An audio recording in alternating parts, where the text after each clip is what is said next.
Coming up. And what could the Democratic Party do about it? Joe Biden doesn't even have to win half of the remaining delegates. And all of his opponents have either shut down or suspended their campaigns. What could the Democratic Party do if it wanted to dump Joe Biden?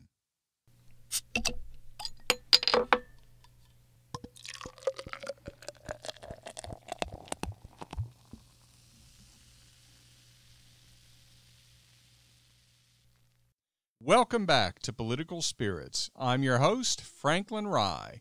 We still stand for the proposition that the left and the right should have a few drinks and talk. Compromise is not a requirement. If those discussions result in us changing or even abandoning our positions, that's fine. If they don't, that's fine too. We just need to talk to each other. In that way, we can unify through speech. And if the discussion becomes a bit heated, at the end of the night, we should still be able to split up the bar tab and be on our way. So what are we going to talk about this week? Well, let's talk about the disturbing extent to which many of those in power, particularly governors, primarily Democratic governors, have taken this shutdown way too far and can't seem to accept that it's time to relax the shutdown and eliminate it in many places. And the fact that so many in the country have simply had it, they can't take it anymore, that they've started to protest in large numbers. Look at the crowds in Huntington Beach, California, and ask yourself, what's the point of shutting down the beach if it attracts crowds in protest that are as large or larger than those that would appear on the beach if it opened? Look at the state of Maine, where the Democrat governor has extended until May 31 the stay-at-home order she issued in the state. She's relaxed the restrictions with regard to a very limited number of businesses, including barbershops and hair salons, but bars and restaurants remained closed for eat-in dining. You might say, that's appropriate given the severity of the outbreak being faced in Maine. But you probably wouldn't say that if you checked the statistics. Maine has had a grand total statewide of 1,152 COVID-19 cases, of which 689 have recovered so far, and there are currently 181 people, that's 181 people, hospitalized for the virus in the entire state of Maine, with hospitalizations either flattening or declining for 3 consecutive weeks, and 56 people have died. That's out of a total population of over 1.3 million. Maine is one of the states which has been least impacted by COVID-19, yet the governor has insisted on maintaining lockdown restrictions on bars and restaurants. Did you catch the bar and restaurant owner from Maine named Rick Savage on Tucker Carlson? He defied the shutdown order just a couple of days ago and opened his restaurant to sit-down dining, stating that his restaurant was large enough so that people could maintain a 6-foot separation. He also gave out what he claimed to be the governor's cell phone number while he was on Tucker Carlson's show. And he did open the restaurant for 1 day and then shut it down in light of what happened next. The state revoked his health license, which allowed the restaurant to operate, and the liquor license that allowed it to sell alcohol. This issue is blowing up. People are getting fed up. The county in Florida in which I live is still shut down. It's one of the 3 extremely populous counties which are still under a stay-at-home order in the state. The rest of the state is opening up. For some perspective, compared to the entire state of Maine, the county in which I live has had 4 times the COVID-19 cases and 3 times the deaths. We are a very populous county with a great deal of international travel. I understand why we would lag behind the rest of the state in opening, but even we are ready to reopen, and it needs to happen fast. That Maine remains largely closed is absurd. As I've watched the reluctance of many politicians to reopen, predominantly Democratic governors, I've been frustrated beyond belief and frankly shocked by what looks like, at least in part, a reluctance to give up power. You know the old saying that power corrupts and absolute power corrupts absolutely. Well, the power that some governors are claiming they have and have exercised in some cases extends to the point of absurd micromanaging detail. See Whitmer, Gretchen, Governor, State of Michigan, among others. I've talked before about how the response of politicians to the virus is an opportunity for us to learn their true nature, to learn just how authoritarian they are by nature, and the willingness of some governors, mostly Democratic governors, to micromanage their populace with virus-related restrictions, and their reluctance to relax and remove those restrictions is telling. But I'm beginning to think there's something more to it, and the fact that I and others have effectively been forced to think this by the conduct of Democratic governors is a shame. But it's not a shame because we, the voters, have done anything wrong. I'm starting to think that the reluctance of Democratic governors to reopen their states is driven either significantly or nearly completely by politics. I'm beginning to think the Democratic governors are actually reluctant to reopen their states because they don't want the economy to come back and virtually guarantee a Donald Trump victory. If that's in fact what's motivating them, even if only in part, it is beyond a disgrace. Do I think it's some sort of mass conspiracy where the Democratic Party is centrally communicating to Democrat governors around the country to keep the country slowed down economically? No, I don't think you have to believe in a conspiracy to believe that Democrat governors are being influenced by a desire to maintain an economic slowdown to improve the chances for the party to win in November. Remember, we have been in a 3-year endless drama created by figures on the left, whether elected officials, entrenched bureaucrats, the media, political commentators, celebrity, or heads of left-leaning businesses and charitable organizations who have been hell-bent to convince the country and the world that Donald Trump is evil incarnate. They've been engaged in a seemingly never-ending competition as to who can embody the most over-the-top example of virtue signaling to demonstrate that they are on board with the collective belief that Donald Trump is the 21st century equivalent of Adolf Hitler. In that environment, do you think there's any need to communicate that the goal, the accomplishment sought, the plan to be fulfilled is to do whatever is necessary to ensure that Donald Trump is defeated? In the environment that those 3 years of insane, over-the-top opposition to all things Trump has created, there's no need to communicate at all. Those on the left understand the result to be sought and that they will be celebrated and rewarded and advanced within the Democratic Party for doing anything to ensure that that result is achieved. And it's when that realization finally crystallized for me that I understood in part why so many Democratic politicians seem so reluctant to reopen the economy. I'm deeply disappointed. I wish I could say I'm completely surprised. Next topic.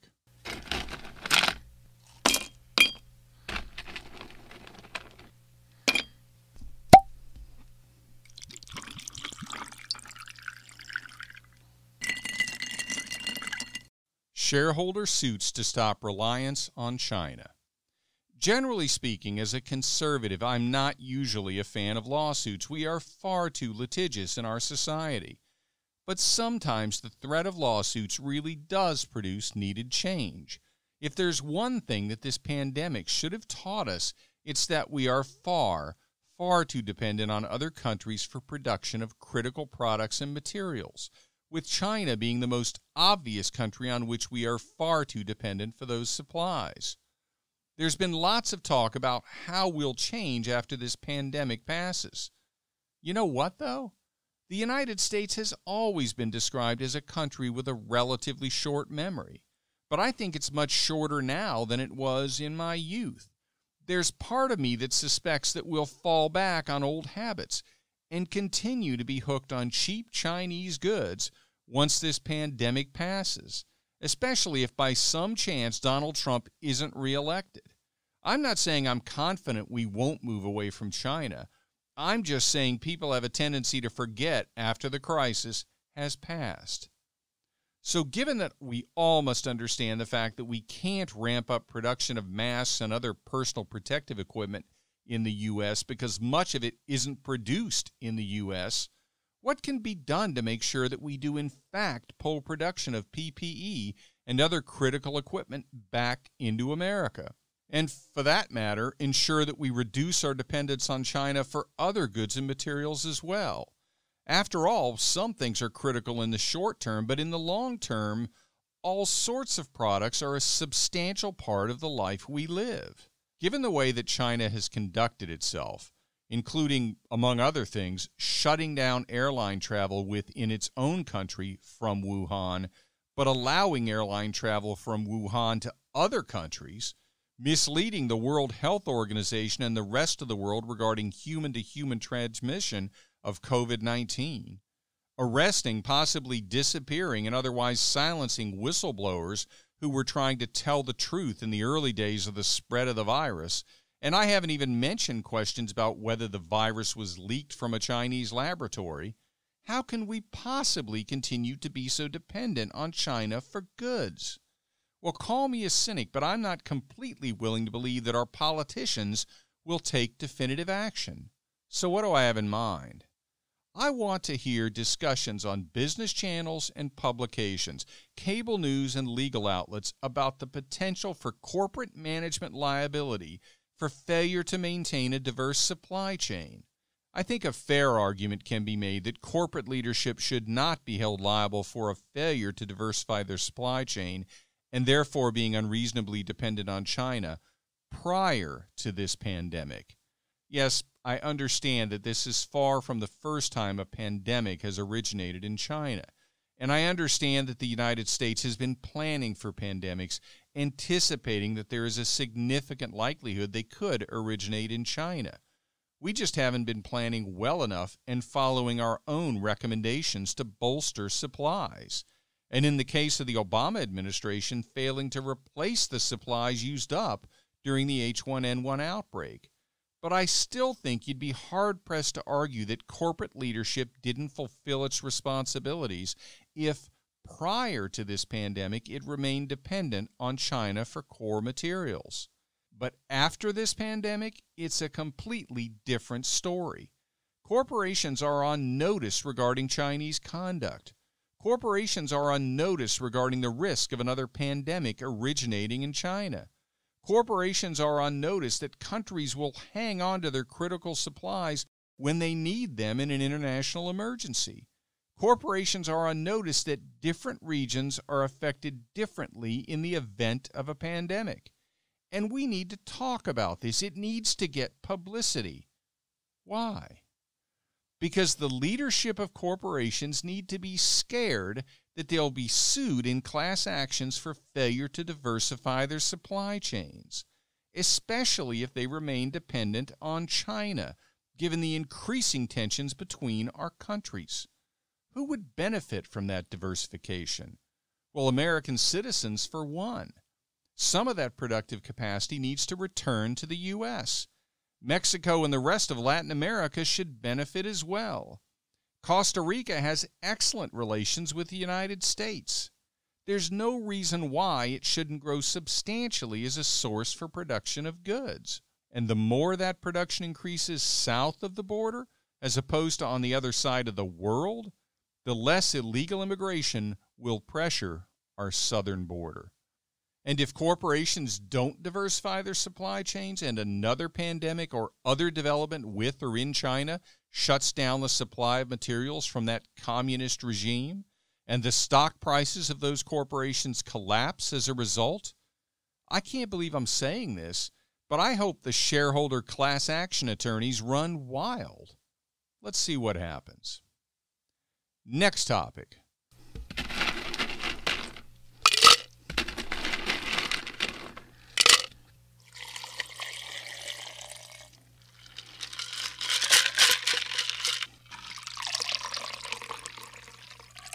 Will the Dems dump Biden, and if so, how?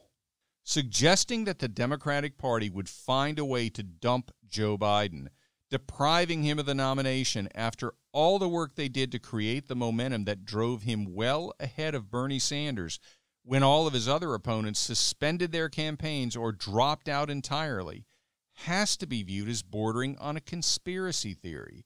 But I can't imagine that the party is feeling very good about their putative nominee. On a daily basis, when he speaks in front of the camera from his home, we're reminded that if he was a member of our own family, we'd think he probably has 6 months before we're going to have a family discussion about taking away the car keys. He's not well. He doesn't exhibit anywhere near the mental acuity you'd expect to be needed to run the most powerful country on earth. And don't give me any of that, well, Trump says stupid things too. Can you imagine for even a moment Joe Biden handling multiple-hour press conferences, speaking off the cuff and without a teleprompter, as President Trump has been doing for weeks? Sure, President Trump has said some ill-advised things, but keep in mind he's speaking off the cuff without a teleprompter for hours on end. And take a look at some of Biden's interviews from his home during lockdown. It's not just that he misstates numbers by enormous amounts, like when he said 600,000 people died in the U.S. from COVID-19 rather than 60,000. It's not just that he loses his train of thought and then actually apologizes for it. It's not just that he jumbles together words so much so that it sounds like he might be reading from a Scrabble board rather than answering a question. It's also that he recently responded to a question by obviously reading from a teleprompter.